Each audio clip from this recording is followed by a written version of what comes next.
Gente, 10 e estados meia. físicos da matéria.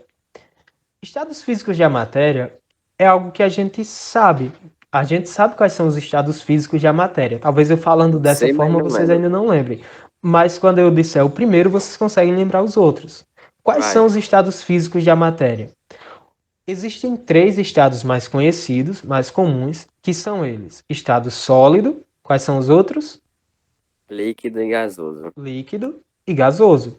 Esses três estados aqui, gente, a gente conhece, é algo comum pra gente.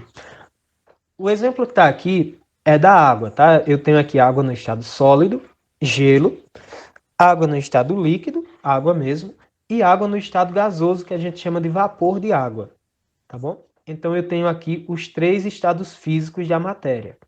Eu vou mostrar mais detalhadamente cada um deles, só que não existem apenas três estados físicos da matéria, não existe apenas esses três aqui, tá? Existem mais dois, o plasma e também a luz líquida. O plasma, gente, ele é também um estado físico natural, ou seja, que ocorre na natureza. De acordo com os físicos, é o estado da matéria mais comum no universo, mas é algo que a gente não tem tanto contato. A gente acha, tá? Na verdade, a gente tem sim. Acho que quando eu perguntei para vocês o que era matéria, vocês me responderam, na verdade, não era nem o que era matéria. Quando eu perguntei um exemplo de algo que não é matéria, acho que foi na turma de vocês que falaram sobre o fogo. E o fogo é matéria? Sim, o fogo é matéria, tá? O fogo é matéria que se encontra nesse estado físico, plasma. O plasma é quando a gente tem um gás que está muito, muito aquecido. Aí a gente vai chamar ele de plasma. Um outro exemplo de plasma, que dá até para a gente ver, É bom quem tem aqueles demais. fogões com acendimento automático, na hora que você está acendendo o fogão, normalmente, aquele raiozinho que sai de um local, do acendedor para a boca, para que o gás pegue fogo, aquilo é plasma, tá? Ou um raio, por exemplo, quando cai um raio durante tempestades, o raio, quando está descendo, plasma, tá bom? Então, tudo isso, exemplos de matéria nesse estado físico. Percebam que normalmente o plasma ele brilha, ele tem aquele efeito, um efeito bacana, bonito, né? Pessoal, o plasma, eu estou mostrando a título de curiosidade, tá? A gente vai estudar os três aqui de cima, mas de qualquer forma, falei do plasma para vocês. Luz líquida é um estado da matéria que não é natural. O que significa isso? Significa que não existe na natureza, pelo menos nunca foi descoberta até hoje na natureza, tá? O que seria a luz líquida? É quando a gente consegue fazer com que um material ele se comporte como um líquido perfeito. Tem-se a ideia que talvez ele possa brilhar, mas o que seria um líquido perfeito? Imagine uma onda no mar. Quando a onda bate em alguma coisa, aí não joga água para tudo que é lugar, não é isso? Isso faz com que a onda ela tenha Professor, energia cinética, energia relacionada ao movimento. Quando ela bate professor. em alguma coisa e espatifa água para tudo que é lugar, parte dessa energia cinética ela vai ser desperdiçada ali, tá bom? Vai ser convertida, na verdade, essa é a palavra certa, em outro tipo de energia, certo? A luz líquida seria um líquido que, se você imaginasse uma onda dele, quando ele batesse em um navio, por exemplo, ao invés de jogar água para tudo que é lugar, ela simplesmente iria desviar do navio para um lado e para o outro, de forma que a energia cinética que ela tem continuasse exatamente a mesma. Ela não iria perder nem ganhar energia. Isso é tudo teoria, tá bom? Por enquanto, foi criado pouquíssima luz líquida. Antes, na verdade, para se criar um material, um fluido perfeito, como chamam, teria que chegar próximo do zero absoluto, que é muito, mas muito difícil, tá? Hoje já se consegue criar em temperatura ambiente. Mas eu não vou falar muito sobre isso, não, porque apesar de ser algo já concreto, mas está muito no campo de imaginação. Então, vou deixar por aqui. Tô Tem ligado. até cientista, vou deixar só vocês curiosos, se alguém quiser pesquisar a respeito, é bem bacana. Tem até alguns cientistas que dizem que a luz líquida pode ser o caminho para futuramente conseguir se fazer o teletransporte de objetos. Já imaginou a gente conseguir, eu estar aqui e de repente, pessoal, esse livro aqui, é teletransportar aí para vocês? Por enquanto é só imaginação, né? Esses dois aqui, tá? A gente não vai estudar tanto, a gente vai estudar os mais comuns, que é o que a gente vai precisar em física agora. A menos que vocês se tornem um químico ou um físico nuclear, vocês não vão precisar muito desses estados aqui, tá bom? Desses dois. Então bora falar do que a gente tem, do que a gente costuma utilizar. Estado sólido, estado líquido, estado gasoso e entender principalmente essa parte, beleza? Começando do estado sólido. Estado sólido, gente. A matéria, em cada estado físico, ela tem algumas propriedades específicas, tem algumas características, na verdade, tá? Por exemplo, no estado sólido, a gente vai... Percebam que qualquer substância que esteja no estado sólido, ela sempre vai ter a forma e o volume constante. O que significa forma e volume constante? Significa que um sólido, ele não vai mudar de formato, nem vai aumentar nem diminuir de tamanho só porque você fez uma mudança nele, digamos, de um local para outro. Se você pegar, por exemplo, uma pedra, estado sólido, colocar na sua sala, ela vai ter o mesmo formato e a mesma forma. Se colocar dentro do copo, o mesmo formato e o mesmo volume, aliás.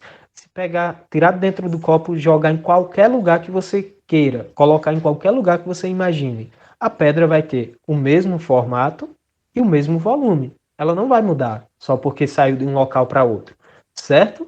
Isso se deve, gente, a... Eu já falei para vocês, acho, todo tipo de matéria é composto por minúsculas partículas que a gente vai chamar de átomos.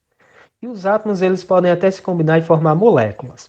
De qualquer forma, a gente vai chegar nisso depois, tá? Mas de qualquer forma, no sólido, esses átomos, eles estão assim, ó, igual tá aqui nessa imagem, um grudado no outro, de forma bem organizada, na grande maioria das vezes, de forma que é impossível, praticamente impossível, uma dessas bolinhas, essas que estão aqui no final, não, mas imagine as que estão lá no meio. Teria como ela se mover? Não, né? Ela está presa por várias outras. Então, o máximo que os materiais sólidos eles conseguem é fazer com que essas partículas aqui elas vibrem, tá? Elas ficam vibrando um pouquinho. Por isso que ela não consegue mudar de formato, porque uma não consegue se separar das outras, portanto ela vai ficar sempre ali presa naquele mesmo formato sem conseguir mudar. Aí olha só, os sólidos, eles também apresentam outras características. Por exemplo, eles sofrem pouquíssima compressão. O que significa isso? Eu não falei para vocês sobre compressibilidade, que é a capacidade que a matéria tem de diminuir seu volume, sobre a ação de forças externas. Então, nos materiais sólidos, essa compressão é muito pouca, tá? É baixíssima. Basta a gente imaginar isso aqui, por exemplo, parece uma pedra de gelo, mas pode ser uma pedra mesmo. Imagine aí você conseguindo diminuir, fazer com que esse sólido diminua de tamanho. Não é algo tão fácil, tá bom? Não é algo tão fácil. Ele até vai sofrer, sim, compressão, mas muito, muito pouca. De forma que é praticamente imperceptível aos nossos olhos, certo? Outra coisa, as moléculas de sólidos, elas têm menor grau de agitação. Justamente o que eu falei sobre vibrar. Elas não conseguem se locomover, apenas vibram. E dependendo da temperatura, elas vão vibrando cada vez mais devagar, cada vez mais devagar. Não falei da luz líquida agora há pouco? Na luz líquida, ela teria diminuído essa vibração a praticamente zero. Então ela praticamente não vibra mais, ela está bem paradinha, ok? No estado sólido também, a força de atração é maior que a força de repulsão. Gente, sempre que eu tenho moléculas, átomos, tem sempre duas forças agindo sobre eles.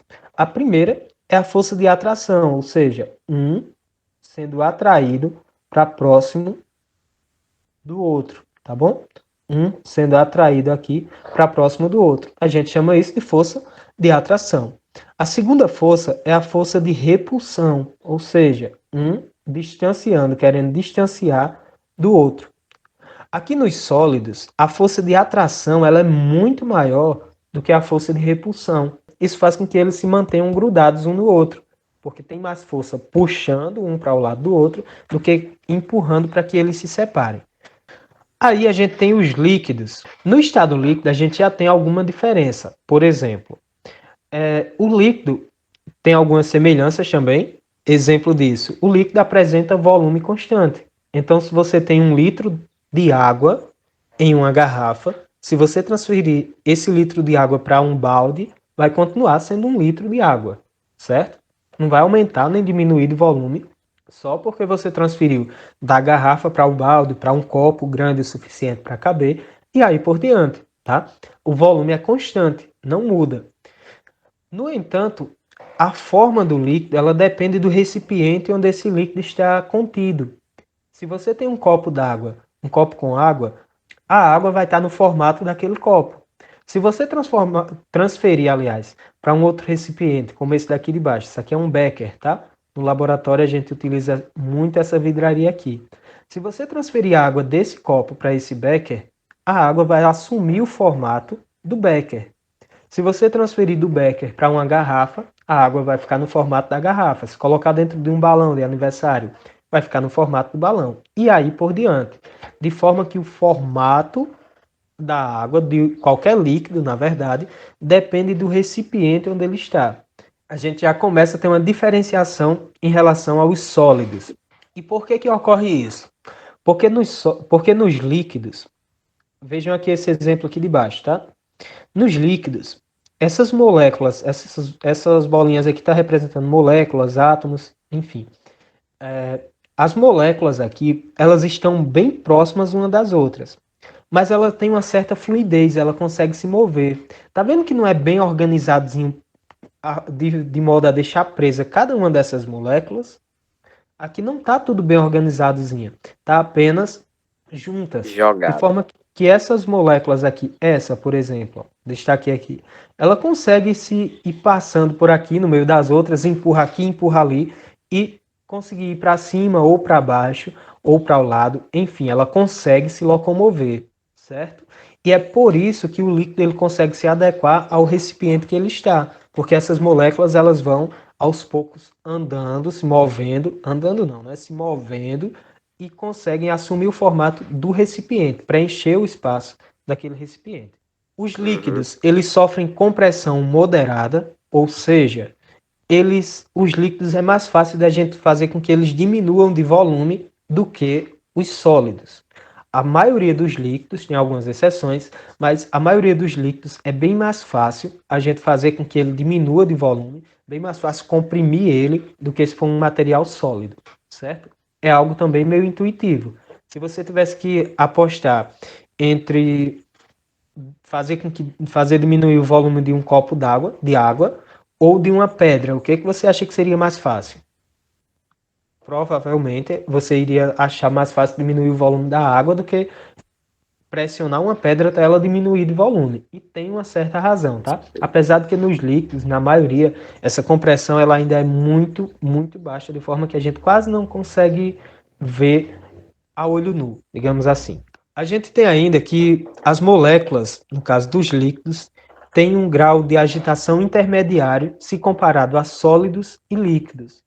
Por quê? Aqui elas já têm liberdade para se mover, elas não estão só vibrando, elas têm liberdade para se mover, mas elas não estão totalmente livres. Ela consegue se mover e ir até aqui, mas aí outra vai ir, vai empurrar ela para baixo, de forma que ela ainda está presa.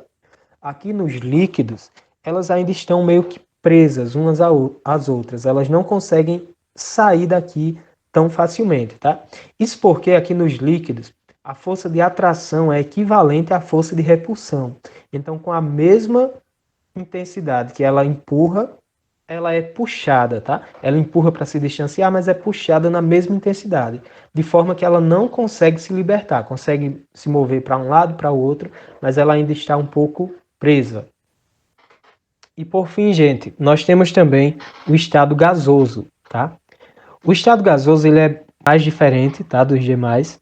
Primeiro, porque ele não apresenta forma nem volume constante. Tanto a forma quanto o volume dos gases é variável, tá? A forma ser variável, a gente entende fácil. Forma variável é igual aos líquidos. Se eu pegar um gás, transferir de um local para outro, de um recipiente para outro, ele vai assumir o formato daquele recipiente. Tipo aqui, ó. Eu tenho um gás, isso aqui é CO2, tá? Dióxido de carbono, também conhecido como gelo seco. E ele está aqui em um recipiente.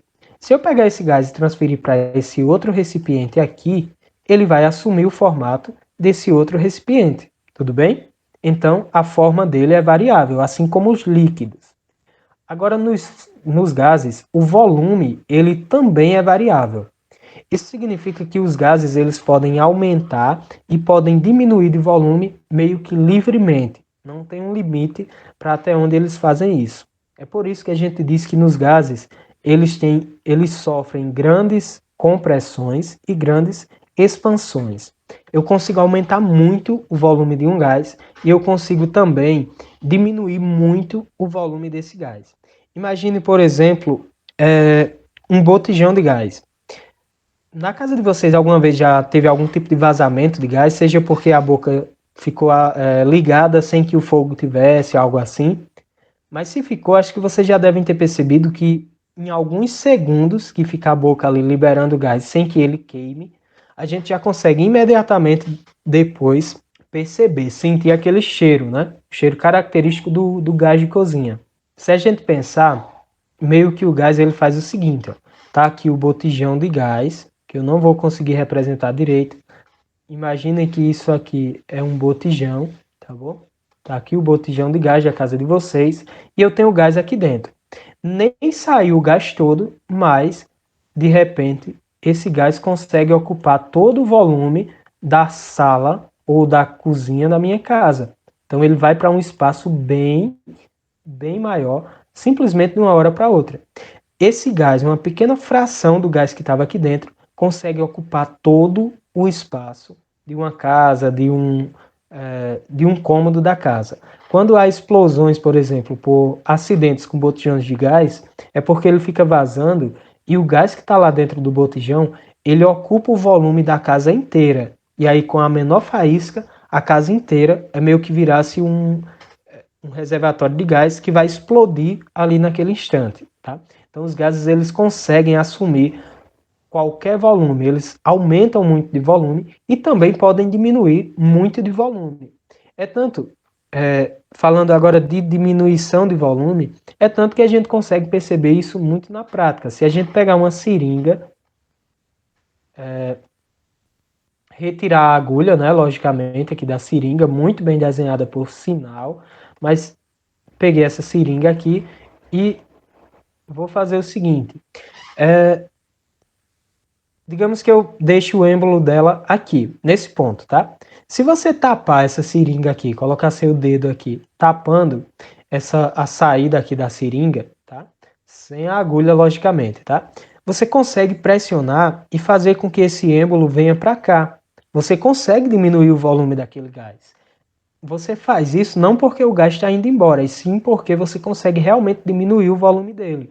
Ou o contrário, você pode deixar o êmbolo aqui e de repente colocar o dedo aqui embaixo e puxar para cima, que ele vai aumentar de volume, tá? Isso é porque os gases é muito fácil a gente conseguir aumentar ou diminuir o volume deles. E por que que é tão fácil? Por que que eles sofrem expansões e compressões tão grandes? Porque nos gases, gente, essas moléculas aqui elas estão muito agitadas. Para vocês terem ideia, cada uma dessas partículas estão em média, tá? A temperatura ambiente, elas estão em média 1.200 km por hora, tá bom? Em média, cada partícula de um gás fica a 1.200 km por hora. Então, imagine aqui o botijão. Você tem lá uma quantidade imensa, absurda de partículas lá dentro. Quando você libera, por mais que você ache que liberou pouco gás, você vai ter liberado bilhões, trilhões, quadrilhões, talvez, de moléculas daquele gás naquele ambiente. Moléculas que estão a 1.200 km por hora, em média, tá? Então imagine que fosse só uma partículazinha aqui. Se ele ficasse aqui, ó, ele estaria igual o mouse está aqui, ó, batendo muito, muito rápido. Eu acredito que eu não estou a 1.200 km por hora aqui. Então ele ficaria circulando aqui de um ponto para outro, de forma que meio que não importa que tamanho é a sala, que tamanho é o recipiente, mas essa partícula vai se movimentar tão rápido, mas tão rápida, que vai conseguir fazer parecer que ela está em todos os lugares ao mesmo tempo. Tipo um ventilador, quando você liga ele, as hélices, a gente sabe que elas estão girando, não estão em todos os lugares ao mesmo tempo. Mas quando a gente olha, a impressão que a gente tem não é que ela está realmente em todos os lugares ao mesmo tempo? Aqui a ideia é a mesma. Ele se movimentaria tão rápido, mas tão rápido, que pareceria que eles estariam, que essa partícula estaria em todos os lugares ao mesmo tempo, tá bom?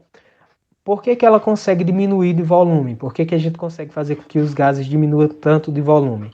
Porque neles a força de atração é bem menor do que a força de repulsão. Então, nos gases, eles estão o mais distante possível um do outro. Eles ficam o mais distante possível um do outro. Isso significa que se você liberar 5 partículas dentro de uma sala, elas vão se distanciar o máximo possível uma da outra.